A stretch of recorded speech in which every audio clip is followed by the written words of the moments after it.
ছাত্র শিবিরের কিছু ভাই যারা আমার ভর্তির সময় হেল্প করছেন, গ্রাম থেকে স্টুডেন্ট আসতে জেনারেলি একটু কমপ্লিকেশন হয়, তো ওনারা হেল্প করছেন ভর্তি হওয়ার জন্য, ফর্ম টর্ম জমা দেওয়া এগুলো। ওনাদের কাছে গিয়ে আমি একজনের কাছে বলি যে ভাই আমার তো অবস্থা খুবই খারাপ, আমার যদি একটু কোনো স্যারকে বলে একটু প্রাইভেটটা ফ্রি করে দিতেন। এই ছাত্র শিবির ওই ভাইরা কিন্তু এই কাজটা করছেন। বাংলাদেশ ইসলামী ছাত্র শিবির সাধারণ ছাত্রদের পাশে থেকে মেধা, শ্রম এবং অর্থ দিয়ে কতটা সহযোগিতা করেন, যার ফলশ্রুতিতে সাধারণ গরিব ঘরের ছাত্ররাও দেখা যায় পরবর্তীতে বড় ধরনের কিছু হতে পারে। যার উদাহরণ রাজমিস্ত্রি থেকে ফেসবুক মেটার সফটওয়্যার ইঞ্জিনিয়ার হওয়া ফারুক। তার জীবনে ছাত্র শিবিরের স্মৃতিটা শেয়ার করেছেন এখানে। যারা পদবি অথবা টাকা এই দুইয়ের জন্য রাজনীতি করেন, তাদের কাছে ছাত্র শিবিরের রাজনীতি খুবই রহস্যজনক মনে হয়। তাই ছাত্র শিবিরকে তারা নিজেদের রহস্যের লেন্সে সবাইকে দেখাতে চান। নানা রং মেখে নানা চরিত্রে সাজিয়ে তারা ছাত্র শিবিরকে উপস্থাপন করেন।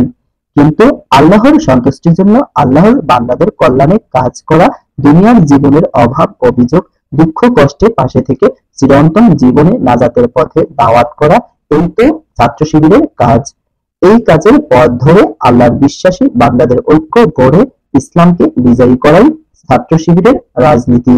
এই কাজে কাটানো প্রতিটি মুহূর্তের জন্য ছাত্র শিবিরের ছাত্ররা আল্লাহর কাছেই প্রতিদানের আশা করে। সেজন্য কত শত সহস্র মানুষকে এরকম সহযোগিতা প্রতিনিয়ত ছাত্র শিবিরের ছাত্ররা করে যাচ্ছেন, তার হিসেব নাই। আওয়ামী লীগের মধ্যে যখন তাদের নিজেদের জীবনে দুর্বিষহ, তখনও ছাত্র শিবিরের সারা দেশে এমন একটা ইউনিট পাওয়া যাবে না যারা সহযোগিতামূলক কাজ বন্ধ রেখেছিল। শিক্ষা উপকরণ, শিক্ষাবৃত্তি, কোচিং, গাইড, কাউন্সিলিং, সাজেশন এসব কাজ বাংলাদেশের প্রত্যেকটা উপজেলায় নিয়মিত চলমান ছিল। এখন ভিজিবিলিটির জন্য, অপবাদ মোকাবেলার জন্য তার সামান্য অংশ সোশ্যাল মিডিয়ায় প্রচার করা হয়।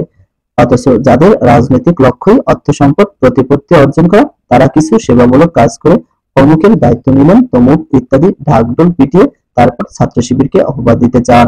ছাত্র শিবিরকে নাকি কোথাও খুঁজে পাননি। ছাত্ররা তাদের শিক্ষা সংক্রান্ত প্রয়োজনে শিবিরকে ঠিকই পাশে পেয়েছে।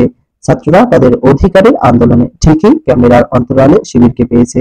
পায়নি শুধু তারা যারা এসব ক্ষেত্রে অনুপস্থিত ছিল। 20 সেকেন্ডের মিছিলে 12.5 জন মিলে ধাক্কাধাক্কি করে সেই ভিডিও নেতাকে হোয়াটসঅ্যাপ করে হাজিরা দেওয়াই ছিল যাদের রাজনীতি।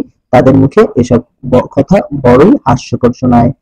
Aminul Islam, AI media.